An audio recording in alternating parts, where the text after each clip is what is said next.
souvent les crayonnés ont pour moi plus de valeur que le dessin lui-même.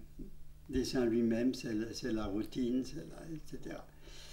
Mais c'est vrai qu'il arrive qu'un crayonné, même très très léger, et il suggère, il suggère ce qu'on veut faire après, mais pour moi, il a plus de valeur.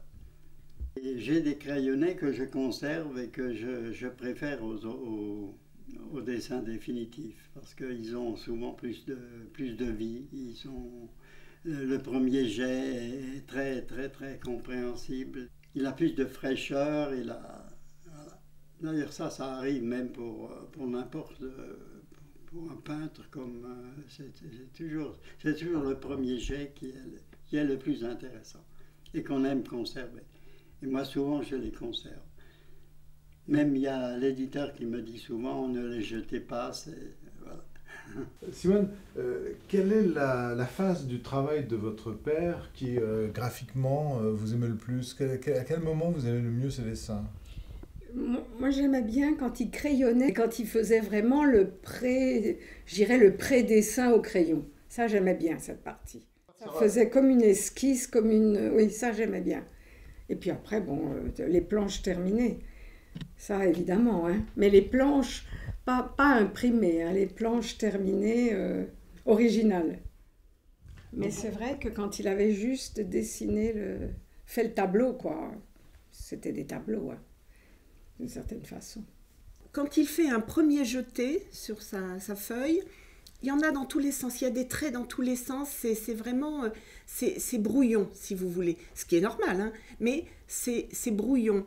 Et personnellement, je préférais quand tout d'un coup il affinait un petit peu les contours, quand voyez, quand il commençait à mettre un petit peu de couleur pour voir ce que ça donnerait, moi j'aimais beaucoup ce moment-là.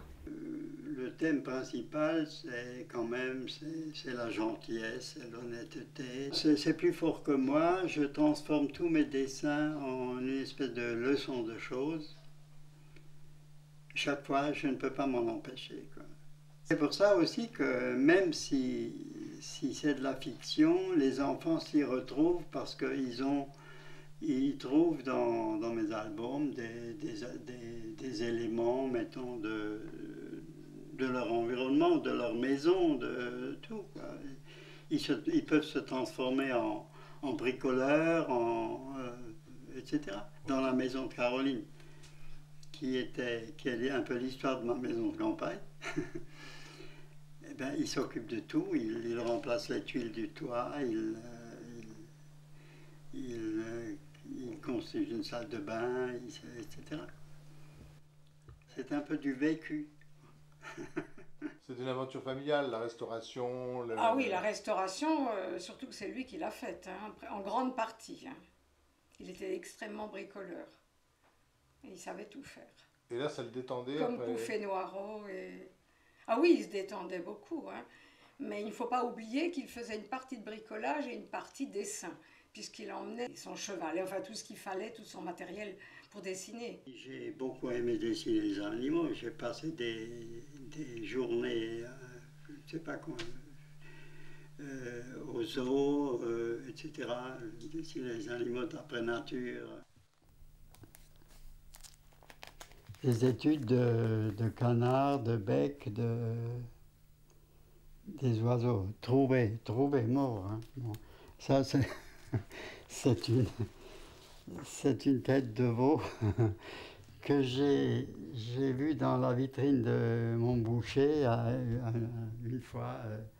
Et j'ai trouvé que les couleurs étaient tellement fantastiques que je dis à ma femme, tu vas me l'acheter, cette tête de veau.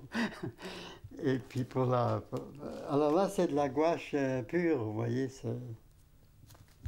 C'est vraiment, c'est dessiné avec la gouache sur du papier de couleur, du papier foncé.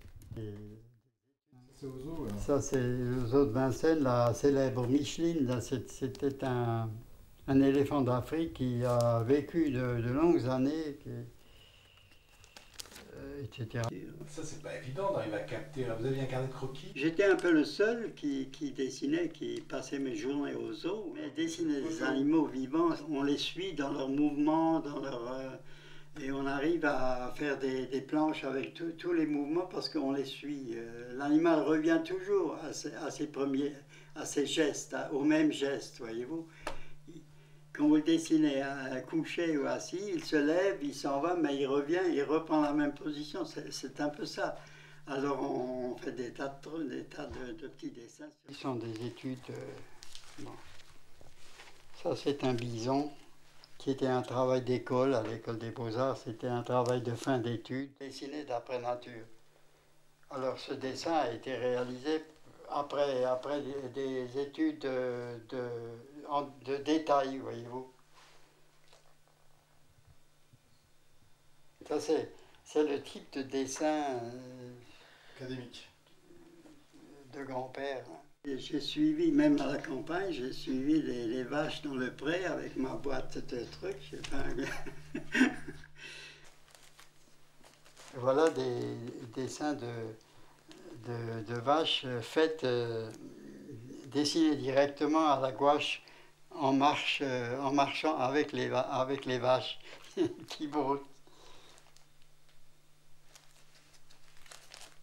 Voilà, c'est un petit veau, etc. Ce que j'appelle animalerie.